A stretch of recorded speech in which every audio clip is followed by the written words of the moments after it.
Welcome to Neil's Han Dynasty, another beautiful day in California. This is the newest kitties that I'm trying to get. That little guy right there and his mama.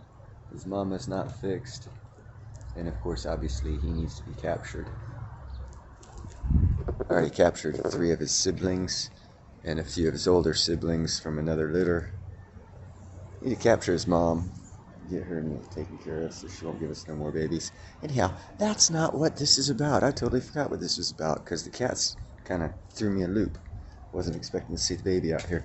Anyhow, like, share, subscribe. Be kind, helpful, and grateful. And say hello to Harley. Hello, Harley. Hello, Dixie.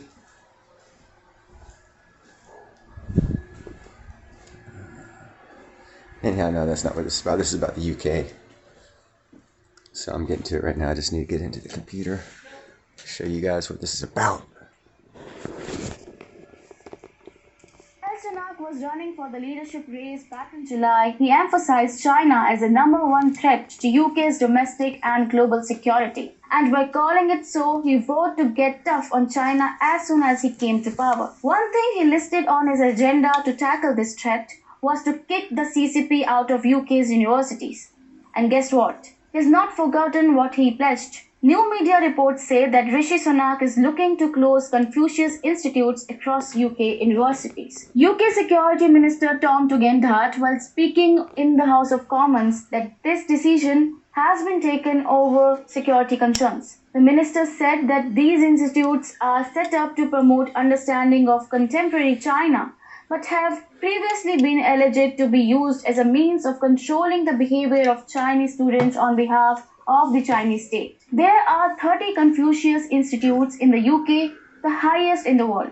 Reports have warned that the centers are financially dependent upon funding from Chinese government and in general are subject to People's Republic of China speech restrictions. A report by Henry Jackson states, operating from under the umbrella of prestigious universities, Confucius Institutes have been informing government policy and politicians, assisting the establishment of science and technology partnerships, offering consultancy services to businesses, promoting trade, running academic events supposed to shine a light on Chinese policy. Not only this, but last week, a takeaway in Glasgow was alleged to be a base of operations for secret police working on behalf of the Chinese Communist Party. And this has added to the concerns of the Tories. Yes, China is operating its secret police throughout the world. At least 54 police-run overseas police service centers are established across 5 continents with the sinister motive of tracking and harassing Chinese foreign nationals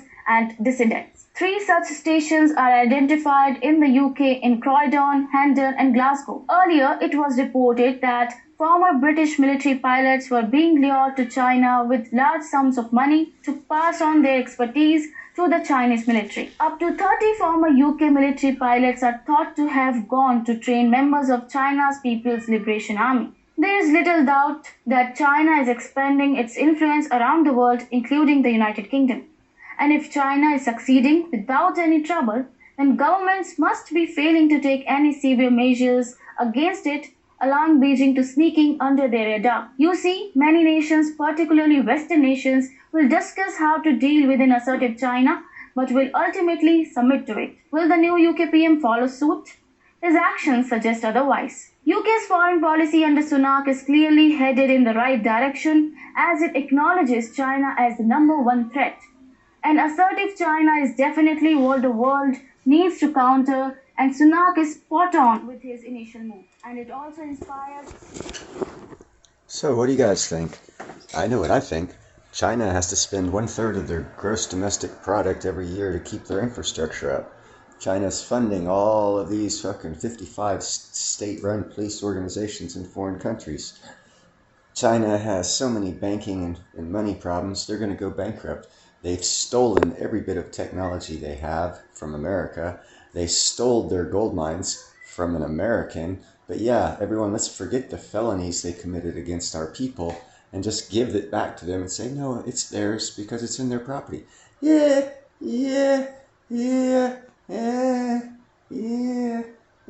That's agreeing with nationalization of mines. Okay? So if you have that mindset, you agree with the nationalization of mines. Anyone who invests money in a mine in a different country can be dissolved if the country decides they want to nationalize their mine. That's what China does with their technology and their minerals and resources. They just keep it all for themselves. Let other people come in, find them, discover them, get them ready to be making money. Then the Chinese government comes in and says, no, it's ours now. Screw you. And people still think China's a good place. I mean, this new UK dude, he's supposedly going to be taking care of these Confucius centers, which are an abomination to education. And all of you students out there and college graduates, if you had anything to do with the Confucius institutions, I will never hire you because you learned stupid shit. You need to go back to college and get your money back and say, I want to learn some real shit. Because the Confucius Center shit, basket weaving, underwater 101, how to integrate weirdos into your family so they can make your family weird. These are not classes that you need to be taking, and these are not degrees you need to be getting. Have a nice night.